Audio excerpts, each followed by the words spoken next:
Alright, hello and welcome back. My name is Myre and this is the roadmap roundup for May the 19th, 2021. So, yeah, let's just go right into it because, of course, like they tell you what this is right about here. So, it says, Happy Wednesday, everyone. Every 2 weeks, we accompany the roadmap update with a brief explanatory note to give you insight into the decision-making that led to any changes. This is part of an effort to make our communications more transparent, more specific, and more insightful for all of you who helped to make Star Citizen and Squadron 42 possible. With that said, let's go ahead and dive into this week's roadmap roundup. Alright, so notable changes for May the 19th, 2021. And while we look at this, let me go ahead and also just have on another tab the release view so I can hop to it whenever I need to. There we go. All right, so let us begin. Progress Tracker.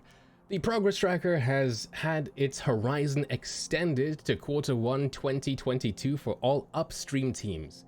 With this publish, downstream teams will be updated with their schedules extending into Q3 in a publish near the start of that quarter. The following deliverables have been added to the Progress Tracker.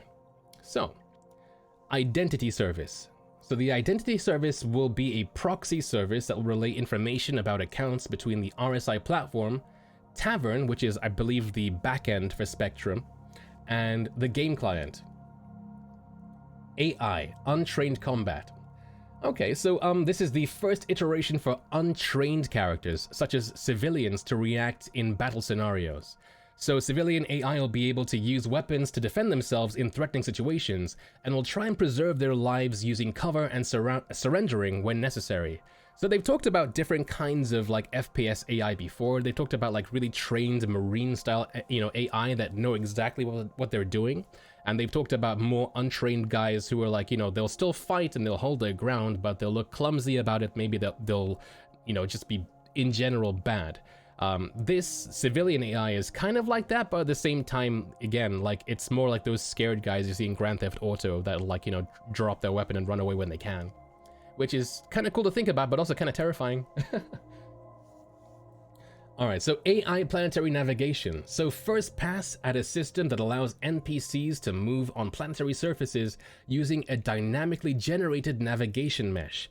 This will efficient process planetary terrain and objects to prioritize the processing of the environment around the players into nav mesh, allowing us to use all the existing functionalities on the planets. So just allowing NPCs to get around planets and stuff like we can. And, hopefully this will allow us in the future to be able to do things like get NPC ships that you can charter or ride on. Like we can currently see with the Invictus Flight Week with the ships moving around, but now also around planets. So, space stations clinics. So hospital interior location. So clinics throughout the verse where players can heal, revive, and purchase medical supplies and life insurance. Alright, and then Grim Hex Hospital Interior Location. So they're working a whole bunch on hospitals right now. So we've seen on the roadmap already things like hospitals on Horizon as well as ones on space stations. These are now them talking about Grim Hex. So Grim Hex Hospital Interior where players can heal, revive, and purchase medical supplies and life insurance. I don't think currently there's anything blocked out at Grim Hex for a hospital, so it'll be very interesting to see where that goes. Then Unified Login Queue. So creating a shared login queue to prevent massive login waves from negatively affecting backend services. So, I wonder if that's why tomorrow, Friday, for Invictus, we're getting a day free before Saturday, where that then opens up to the rest of the public, So we get like a day zero, least bugs possible kind of scenario for like the players, and then like for the backers, and then, whatever happens after that. Then cockpit button animations. So they're going to be finalizing the Gladius dashboard buttons with multi-states and fully demonstrable with a procedural animation for each state. So essentially like, buttons that go left when you're on and right when they're off. We have a few of them currently on the Gladius, but not everything is toggleable in that way. other ships like the Hercules that just came out is also more or less in a gold standard, as they say, kind of mode at the moment, but that also does not have like toggleable buttons just yet. But everything is mapped out. The buttons themselves just don't have different states. Derelict spaceships, so points of interest. So points of interest that will be scattered on planets. Okay, so they'll be derelict spaceships with some type of activity. So a puzzle, a traversal, or hostile AI, and some type of reward for resolving said activity. So I'm not sure exactly what they mean by puzzle, because puzzle could mean so many different things, like, you know, maybe like an MFD puzzle, or like a physical puzzle that needs like a tractor beam or something to fix. But yeah, I mean, we've seen the beginnings of this with the reclamation and disposal mission. More of these would of course be really cool.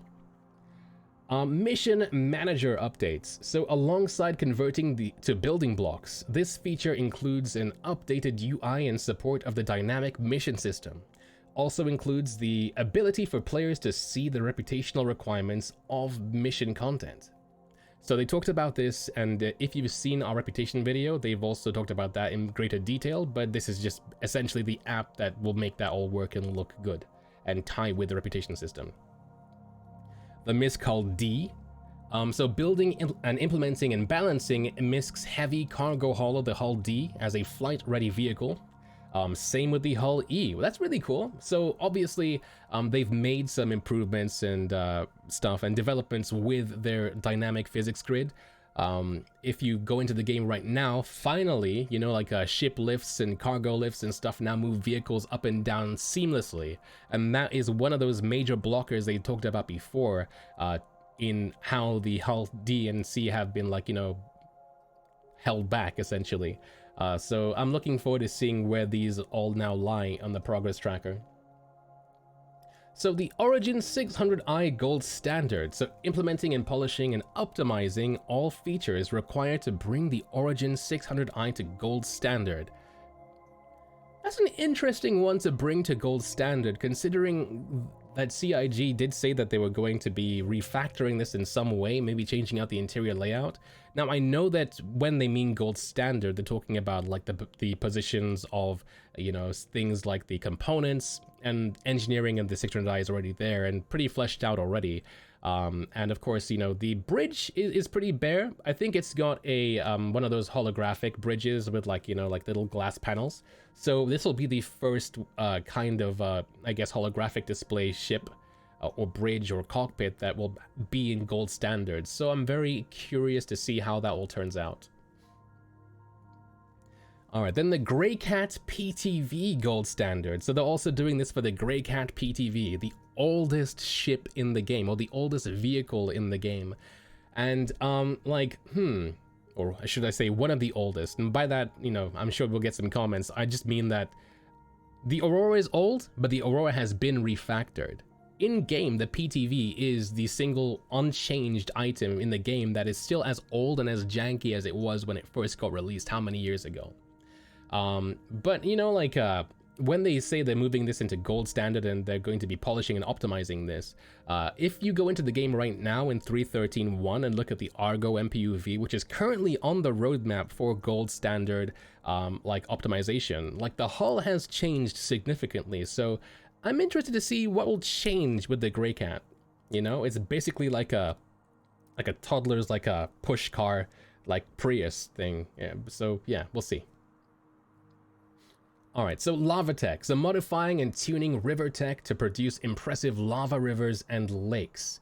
So, yeah, we've seen videos of them doing this on Microtech with, like, actual lake technology and stuff, and so I was hoping we'd get this for Pyro, and it looks like we're gonna get just that. We're gonna get, like, Mustafar, like, style planets, or like Zone S, or is it Zone S from, like, Star Fox? But yeah, I'm looking forward to magma planets a lot. This is gonna be cool. Ecosystem enhancement, so enhancing the realism of plants and animals in their aspects and behaviors to better immerse them in their respective environments. Okay, so we currently don't have animals, but it looks like maybe perhaps we will. I'm pretty sure that animals have been a something that they've been able to do for some time. I mean, like, a lot of the AI guys who work at CIG were the same AI guys who did the plants and animals in, you know, in Crisis. So yeah, we'll have to see where this is. I imagine this can't be anywhere but like Q1 2022, because it's a bit crazy, isn't it? No, it's not. It's probably on the progress tracker somewhere, though. I can search for it, but we'll look at it in a second. Alright, so these deliverables were previously taken off the roadmap temporarily and are now returning. Okay, so Bounty Hunter V2, Multi-Grid SDF, Capital Ship Destruction, which I believe got removed 2 weeks ago, so they must have had that meeting and now it's back on the list again, and Weapon Misfire and Wear. So Bounty Hunter V2 is a feature that we saw, I think, all of like last year or something. If we type Bounty Hunter V2 in deliverables, we might be able to see where that is right now. Bounty Hunter V2. It looks like it is scheduled for Q1 of 2022. It wasn't in the release view, but here we are. We can see it right here. And this is enabling players to track criminals via a mobiGlas security app linked to distress beacons, comm arrays, air traffic control systems, cameras, and NPC informants. NPC informants, okay. This will rely on various new backend tech, including virtual AI and the NPC scheduler and security service. When I see NPC informants, I remember this when I think Skyrim first came out, and there was a bug where if you committed a crime in front of a chicken, the chicken counted as a civilian NPC, and so if the chicken saw you commit the crime, then the chicken will report you, like, eventually. So, like, I'm hoping that, you know, it's gonna be a similar system where, like, you know, if there are any witnesses, you know, like, you can then, as a player, speak to that witness and then, like, get information on the bounty that you're looking for. It might not be as complicated, but it's something cool to think about. Chicken snitch, exactly. Alright, so next up, let's have a look. So Small Home Outpost. So Small Home Outpost has been renamed to Outpost Homestead Independent and Outlaw, encompassing several additional modules as well as rundown variants. So previously marked as unannounced, this deliverable has now been revealed on the progress tracker. So where is Small Home Outpost right now? So Small Home Outpost. Interesting. I can't seem to find it. Maybe, oh, there we go. Small Home Outpost. So, yeah, a small home for AI to live and shelter. They consist of a central hub and a few optimal internal and external modules. They provide the basic necessities to support a small group of people for an indefinite amount of time. That's pretty cool, and as you can see, they've been working on that, and work will continue up until January to February of next year. There have been some really cool images and stuff on the subscriber vault as well for that. And then the RSI Scorpius. So building and implementing and balancing RSI's heavy fighter, the Scorpius, as a flight-ready vehicle. You'll learn more about the RSI's secret fighter tomorrow, so tomorrow being today. You'll have to check out the website yourself. And it's unveiling at this year's Invictus launch week. So that's just the unveiling. As for the actual release of the Scorpius, let's have a look and see what the roadmap can tell us about the Scorpius's development. So apparently March of next year is when RSI's heavy fighter is supposed to be, I guess, upsetting the waters of dogfighting or something. We'll see. Alright, so that's that for that. I think that we can continue into the next part of the roadmap roundup now, which is the release view. Alright, so, and of course it's important to note that if things end at the end of a quarter like it did there for the Scorpius, that just means that that's as far as the devs have basically assigned for it. If it will extend past into, like, let's say Q2, we'll find out once Q2 gets unveiled. It's kind of how the roadmap works at the moment, but there it is. So release view. So release view has also been given a new horizon of Q1 2022 with the addition of the 3.17 column. Now the column may look a little light right now, but rest assured many more cards will be added to the 317 column in the roadmap updates to come. Alright, So let's go ahead and really quickly now go into the release view and have a look at what 3.17 has to offer. So the Hangar Manager app, so a new mobiGlas app that emulates the functionality of ASOP terminals. Oh, okay, so this is where you're going to be going from now on to actually summon your ship. So creating a mobiGlas app that emulates the functionality of the terminals used to, call your ships, allowing players to spawn ships, claim insurance, and access the array of landing services to maintain their ships. Then cutting tier 2, so expanding the existing multi-tool functionality to allow for free-form cutting. And this is just all the back-end tasks that pertain to it. So yeah, this will primarily include the ability to free-form cut on specific surfaces. So we'll have to see what those surfaces are in the future. But I imagine, like, I guess yellow-colored chain link fences will probably be the first thing, right? Alright, then player interaction experience. So the pie represents complementary features and systems related to the player. So it's a holistic array of complementary features and systems all related directly to the player. Player status, item status, environment status, as well as interactions with both the game world and the objects within it are covered under these systems. So it's a bit vague, but as you can see, like it looks like hints and pointers in a more diegetic way, as you can see up there in that grayed out screenshot. All right. So let's move that away and go into here. So, okay, so weapon capacitors V1. So this has been added to the roadmap in one of the cards. So if I have a suggestion for the roadmap roundup, it would be to tell us which one of the actual quarters this is going into. So weapon capacitors V1, thruster capacitors V1, and shield capacitors V1. So players will have the ability to manage the amount of extra energy that goes into the weapons, thrusters, and shields, making critical decisions on the distribution of energy in order to defend, attack, or just run away.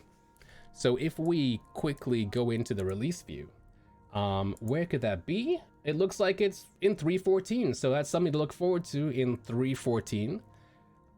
I seem to recall 3.14 having 10 entries before. These are 3 new entries, and they're all separate, so I'm guessing we're gonna have some news in a second, huh? Then shield capacitors. So, okay, we've done that. Planetary volumetric clouds V1. So, initial version of a bespoke system to convincingly render multi-layered volumetric clouds of varying scale with planetary atmospheres. And that is also, apparently, in 3.14.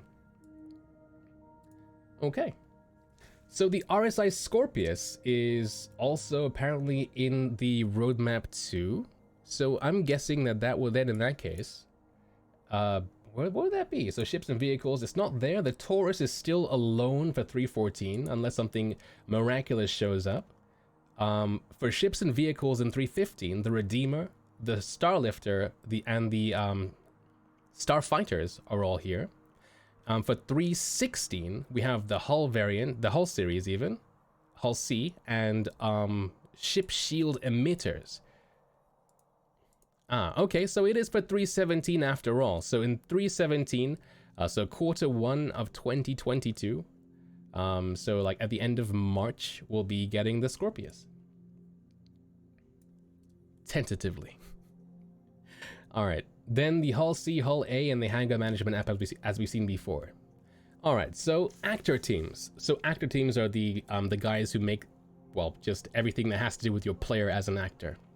So during the planning and review process last month, the actor teams have come to the conclusion that additional time for polish and refinement is necessary for the following features and have therefore been adjusted to accommodate. So moved to 3.15. All right, so this is what it is. So personal inventory, healing tier 0, FPS, radar and scanning, hacking, NPC healing, the Cure Life medical tool, and the Grey Cat multi-tool healing attachment. So that's a lot of stuff. And that's a lot of things that I suppose I personally was looking forward to. But, I mean, if it wasn't ready, it wasn't ready. It's just kind of sad because, You know, like we had healing to look forward to, and we had hacking to look forward to tentatively as well. And inventory! Oh well.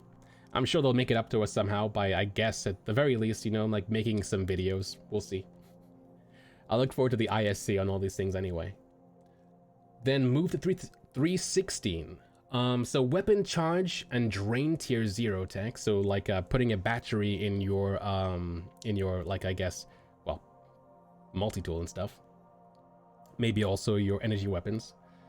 Active feature EVA tier 2, so the transitioning of EVA to IFCS, so you move a bit more, I guess, high fidelity, like a spaceship would. Salvage tier 0 has been moved to 316. 0G push and pull, and the Grey Cat multi-tool salvage attachment has also been moved. And then lastly, move to 317 are ladders tier 1, the player interaction experience, and cutting tier 2. So it does look like this year was a very, very heavy year for the actor team, specifically, you know, and with lots of features that, you know, like, I wasn't necessarily expecting to get pushed into 315 just because, like, or 314 just because of how many features there were. But yeah, there's really not much to say apart from, you know, disappointing to see it go, but hopefully we'll see it when it comes. Alright, so temporarily removed, these items are actively being discussed and will be re-added when discussions and timing are decided. So weapons, so magazine stripping and refilling, so the ballistic version of the above one with the weapon draining and charging.